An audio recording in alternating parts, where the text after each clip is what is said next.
नमस्कार प्रणाम, हम खेसारी लाल यादव। आज हम बनारस में बानी एडीआर म्यूजिक जॉन और रेवलोन के जौन गाना बहुत पसंद आइल और 8-10 दिन में शायद 20 मिलियन के आसपास बा और ओकर म्यूजिक डायरेक्टर एडीआर ही हुए और वो गाना के बोल रोल के बता दे तो शायद ज्यादा समझ में आई कि पहले ऐसा नहीं था जैसे आज हो गया, धोखा खा खा के मैं भी धोखेबाज हो गया। वाह वाह। और हार गई मेहरारू से, सारा जग में जीत गया, हार गया मेहरारू से। तो इस दोनों गाने का म्यूजिक और समर के भी बहुत सारे गाने बनाए हैं इन्होंने।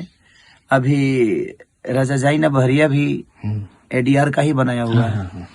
तो दिल से शुभकामना है मेरे तरफ से एडीआर के लिए कि हम सारे भाइयों के लिए आप ऐसे ही काम करते रहिए और ऐसे ही अपने जीवन को संगीतमय करते रहिए। Thank you, love you.